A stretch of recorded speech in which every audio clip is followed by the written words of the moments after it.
হবে। আপনারা থানায় যাবেন, মামলা করবেন, আমি ওসি সাহেবকে আমি বলবো। আমি বিশ্বাস করি ভারপ্রাপ্ত কর্মকর্তা ওসি সাহেব চাঁদাবাজদের পক্ষ নিবে না, সে যে দলেরই হোক। উনি চাঁদাবাজদের পক্ষ নিবে এটা আমি বিশ্বাস করি না। অবশ্যই কোন চাঁদাবাজের বিরুদ্ধে যদি আপনারা ব্যবস্থা নিতে চান, আপনারা ব্যবস্থা নেবেন, আমিও আপনাদের পক্ষে কথা বলবো। যদি ওসি সাহেব কাজ না করে এসপি অফিসে যাবেন, আমি এসপি সাহেবের সাথে কথা বলবো। অর্থাৎ আছি আপনাদের সাথে। বিএনপির নেতৃবৃন্দ এখানে যারা আছে, দায়িত্বশীল নেতৃবৃন্দ, তাদেরকে বলবো আপনারা এই যে যারা এখানে দলিল লেখক সমিতি এখানে যারা আছে তাদের পক্ষে অবস্থান নেবেন, সব সময় সহযোগিতা করতে হবে।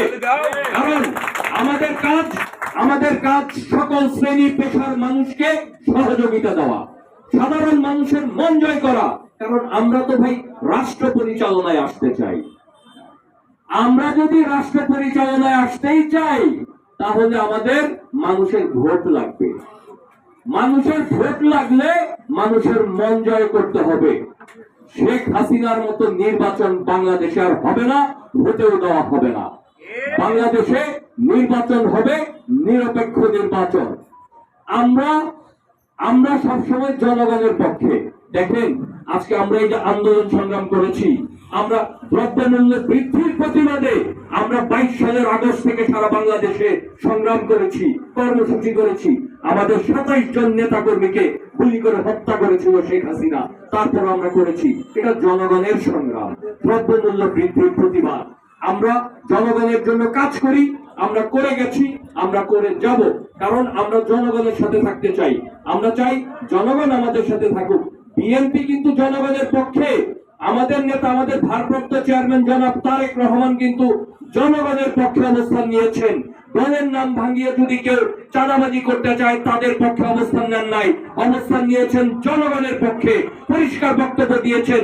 আমি ওনার একজন কর্মী হিসাবে কালী হাতির রাজনীতিতে আমিও আপনাদের পক্ষে অবস্থান নিচ্ছি, জনগণের পক্ষে অবস্থান নিচ্ছি।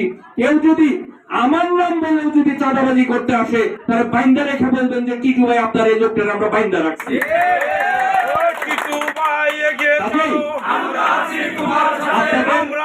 তোমার সাথে এগিয়ে চলো, লেখক আপনার সাথে। কাজে আপনাদের ভয়ের কোনো কারণ নাই। ইনশাল্লাহ আমরা যদি ঐক্যবদ্ধ থাকতে পারি, আমিও তো ভাই একজন ভোটার, আপনিও একজন ভোটার, এখানে সবাই একজন ভোটার। তো ভোট দেওয়ার সময় কিন্তু আপনি আর আমি সমান। অর্থাৎ আমরা সবাই একজন একজন নাগরিক এই দেশের। হ্যাঁ, কোনো কারণে হয়তো আমি একটা পদে আছি, আমি একটু অল্প কিছু কথা বলবেন আমাদের সাংগঠনিক সম্পাদক জনাব লিটন মিয়া। আমাদের দলিল লেখক মরহুম আব্দুল মান্নান হোসেন, বাংলাদেশ জাতীয়বাদী দল বিএনপি ঢাকা বিভাগের সহ সাংগঠনিক সম্পাদক। আমার স্বামী আব্দুল মান্নান দলিল লেখক ছিল। উনি গত মে মাসের নাম কি? মোহাম্মদ আব্দুল মান্নান। হ্যাঁ, দলিল লেখক ছিল উনি। গত মে মাসের 19 তারিখে মারা যান। তো আমার এক ছেলে এক মেয়ে। ছেলেটি এবারে সিটি পরীক্ষা দিচ্ছে বিজ্ঞান বিভাগ থেকে, আমার মেয়েটি ক্লাস 4-এ পড়ে। তো আমার স্বামী প্রথম অবস্থা বড় ব্যাংকে চাকরি করতো। ওই চাকরি ওনার বেশি ভালো লাগতো না। 5 ওয়াক্ত নামাজি ছিল। তো বলতো যতদিন যাবত চাকরি করতেছি স্বপ্নে অনেক পচা জিনিস খাইতো, এই বাইরে সে চাকরিটা ছাইড়া দিচ্ছিল। চাকরি ছাইড়া দিয়া তো অনেক কাজে মানে যে ধরা খাইছি বিদেশি ব্যাপারে অন্য চাকরি ব্যাপারে। তো তখন আবার এই দলিল লেখকে যোগদান করে। তো এখানে বেশ 15-16 বছর হয়তো চাকরিটাই ছিল। তারপরে মারা যান। এখন আমার ছেলে মেয়ে নিয়ে তো এই সংসার, এখন আমার সংসার অতটাই সচ্ছল নয়। তো 1 লক্ষ টাকা পেয়েছে আজকে আমাদেরকে দলিল লেখক সমিতি থেকে 1 লক্ষ টাকা চেক দান করছে।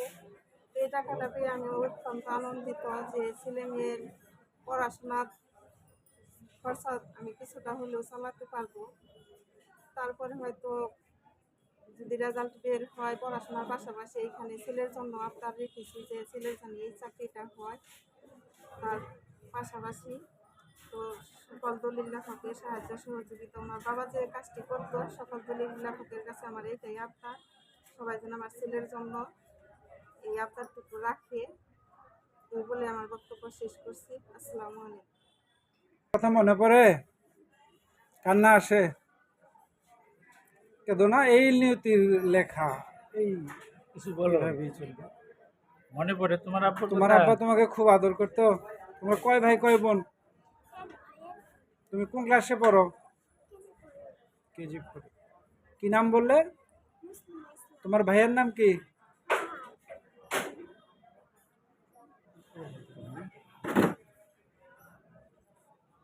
তোমার নাম কি বাবাজি? মোহাম্মদ ফাহাদ হোসেন। তুমি লেখাপড়া কোন ক্লাসে করো? এবার আর কি সায়েন্স থেকে এসেছি বই পড়লাম। কোন স্কুলের ছাত্র তুমি? গোপাল দিকে কেটি ইউনিয়ন। তোমার পরীক্ষা কেমন হয়েছে? মাশাআল্লাহ ভালো হয়েছে। তোমার আব্বার কথা মনে পড়ে? মনে তো পড়বেই। তোমার আব্বা খুব ভালো মানুষ ছিল। জি। উনি কি অসুস্থ ছিল? হ্যাঁ, অসুস্থ। কি অসুখ হয়েছিল ওনার? আর এমনি নর্মালি শরীরে মোটামুটি ডায়াবেটিস সহ আরও নানান কিছু রোগ ছিল। তা সাঁতার সুতার পরে আর কি ওনার শরীরটা একটু বেশি খারাপ হয়ে যায়।